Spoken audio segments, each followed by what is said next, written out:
സുജാതൻ്റെ തേങ്ങാപ്പാൽ ഉണ്ടാക്കുന്ന ജാറാണ്. ഞാൻ ഇതുവരെ നോക്കിയിട്ടില്ല, പക്ഷേ ആദ്യമായിട്ടാണ് ഞാൻ ഇത് ചെയ്യാൻ പോകുന്നത്. ഇത് ആപ്പൻ്റെ മോള് ഗിഫ്റ്റായിട്ട് കൊണ്ടുവന്നത്, കുടിയേറ്റ് കൊണ്ടുവന്നത്. അപ്പോൾ ഇതൊന്ന് പരീക്ഷിച്ച് വെക്കാം. അപ്പോൾ എനിക്കിന്ന് കടലക്കറി ആക്കണം. അപ്പോൾ അതിന് വേണ്ടിയിട്ടാണ് തേങ്ങാപ്പാൽ അതിനാവശ്യമുണ്ട്. അതിന് വേണ്ടിയിട്ടാണ് ഇത് എടുത്തിരിക്കുന്നത്. അപ്പോൾ അറിയാലോ, തേങ്ങ പാലാക്കണം. അപ്പം നമുക്ക് ഈ ജാറിൽ തേങ്ങ ഇടാം.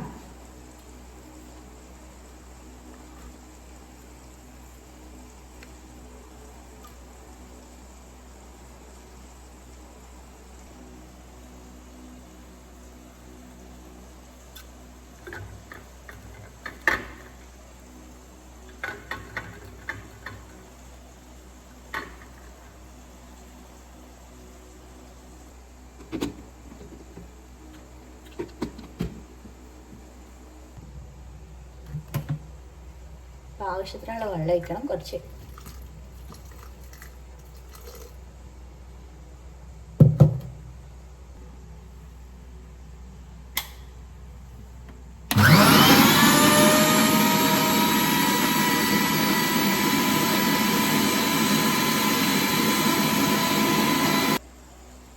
അപ്പം തേങ്ങാപ്പാൽ ആയിട്ടുണ്ട്.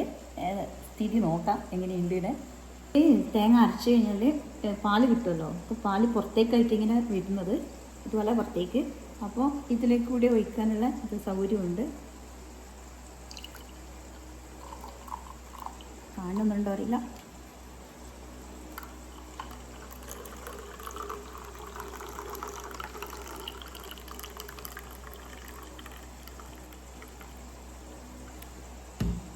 അല്ല, അടിപൊളിയായിട്ട് കിട്ടുന്നുണ്ട് തേങ്ങാപ്പാൽ.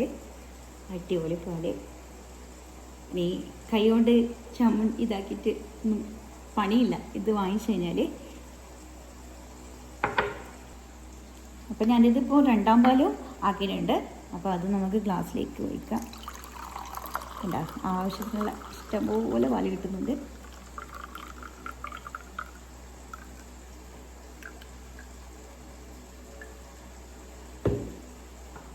അങ്ങനെ ഇത് ഒന്നാം പാല്, ഇത് രണ്ടാം പാല്.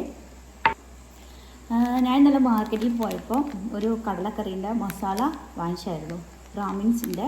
അപ്പോൾ അതിനെ കൊണ്ടുള്ള കറിയാണ് ഇന്ന് ആക്കാൻ പോകുന്നത്. അപ്പോൾ എങ്ങനെയുണ്ട് നോക്കാം. കടലക്കറി എങ്ങനെ ടേസ്റ്റ് ഉണ്ടാകുമോ ഒക്കെ നോക്കാം. അതിന് വേണ്ടിയിട്ടാണ് ഈ തേങ്ങാപ്പാലും ആക്കി വെച്ചത്.